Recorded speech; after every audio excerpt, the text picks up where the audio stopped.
transistor à effet de champ, TEC ou FET.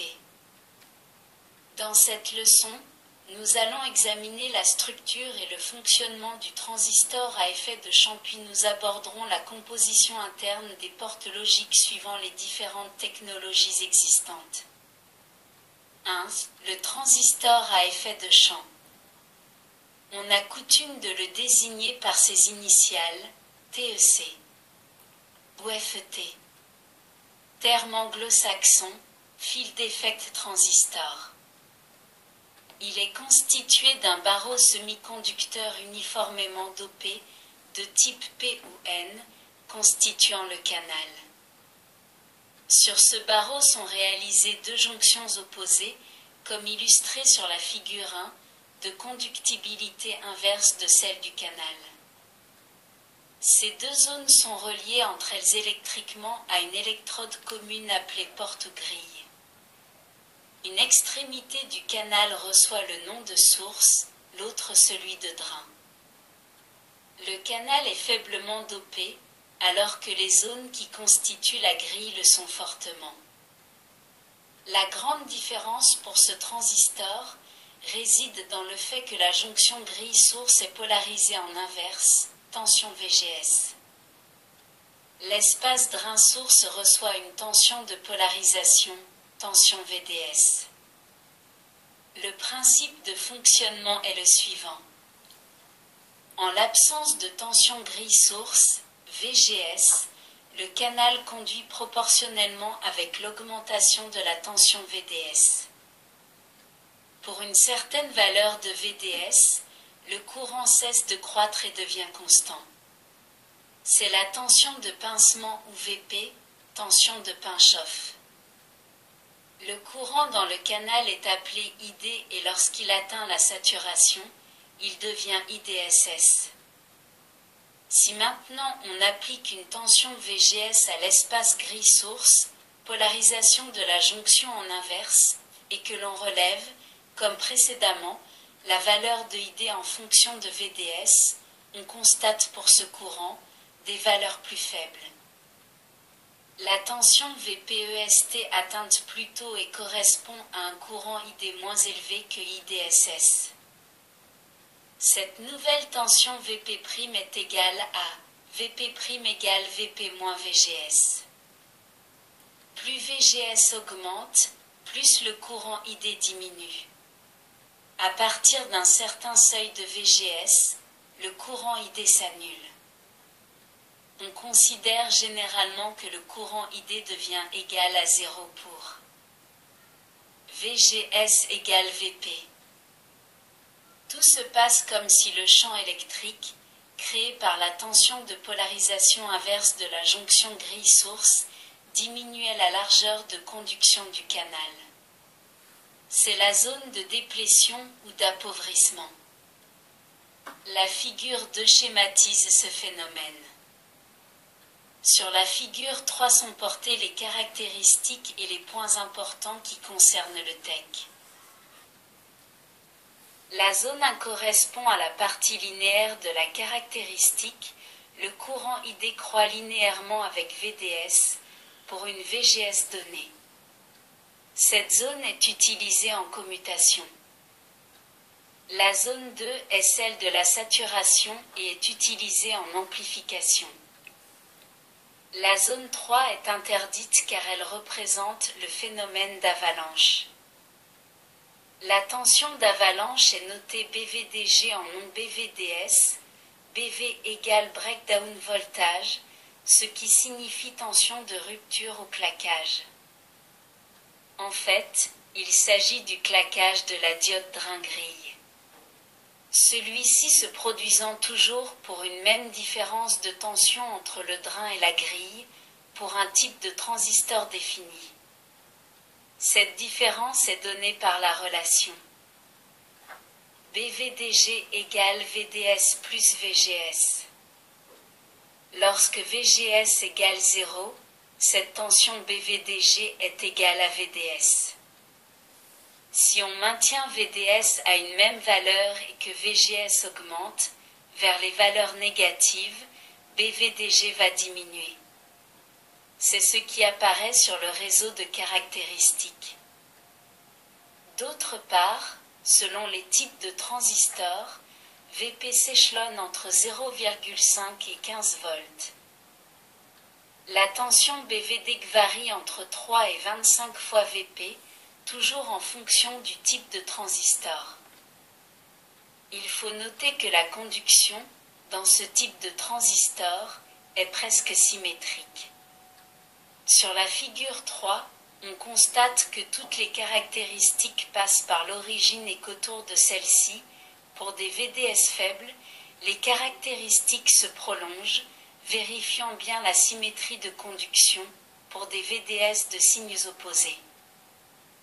À l'intérieur de certaines limites, la permutation entre drain et source n'entraîne pas de modification du fonctionnement. Cependant, les électrodes sont repérées par le constructeur afin de minimiser certains effets capacitifs, permettant ainsi d'utiliser au mieux ce dispositif. Ces capacités sont les suivantes. CDS entre drain et source. CGS entre grille et source. CGD entre grille et drain.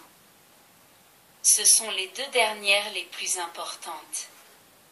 Par construction, elles sont atténuées, obligeant l'utilisateur à différencier la source du drain.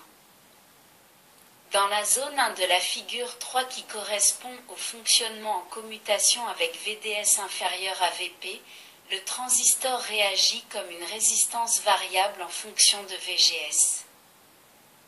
La valeur minimum de cette résistance est obtenue pour VGS égale 0, correspondant à l'interrupteur fermé, et prend l'appellation de RON, résistance minimale à l'état conducteur. La valeur maximum est obtenue pour VGS supérieur Vp, deuxième état de l'interrupteur, c'est-à-dire ouvert. R minimum ou RON, interrupteur fermé, VGS égale 0. R maximum, interrupteur ouvert, VGS supérieur à Vp. Il existe un autre type de transistor à effet de champ qui porte le nom de transistor MOS, métal, oxyde, semi-conducteur ou MOST, T pour transistor.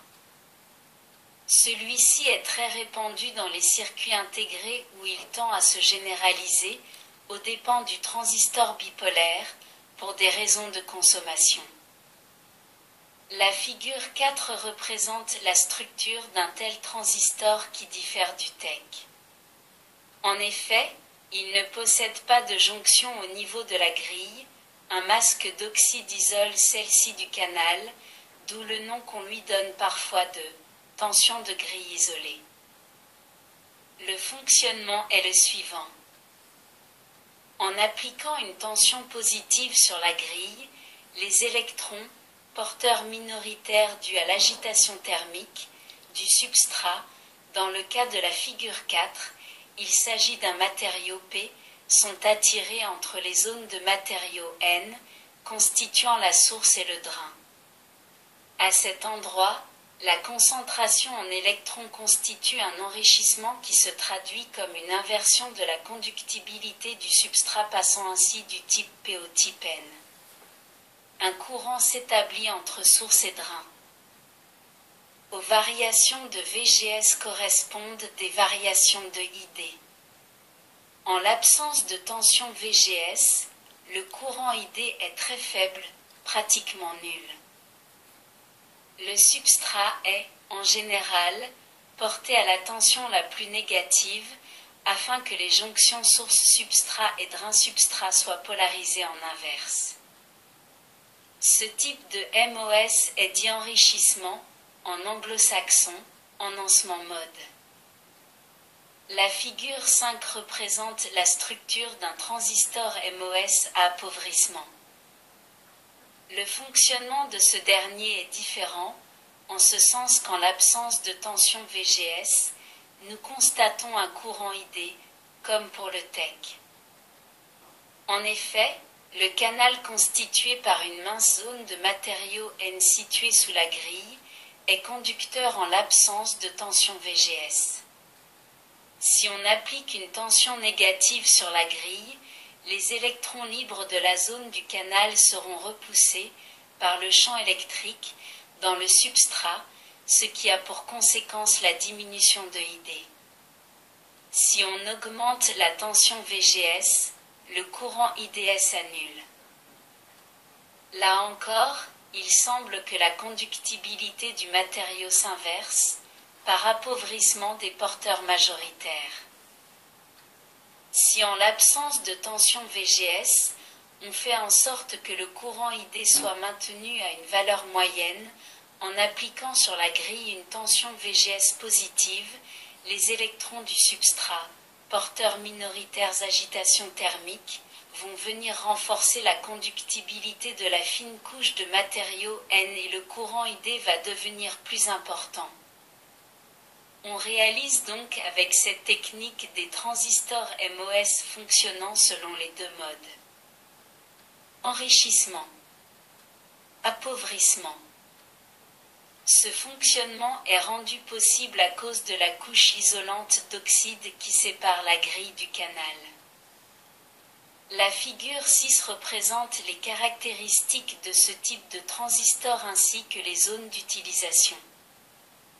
Ces transistors possèdent une impédance d'entrée très élevée, due à l'isolement de la grille. La résistance en conduction, RON, est faible, quelques dizaines d'ohms, et leur résistance à l'état bloqué, très élevée, plusieurs mégohms.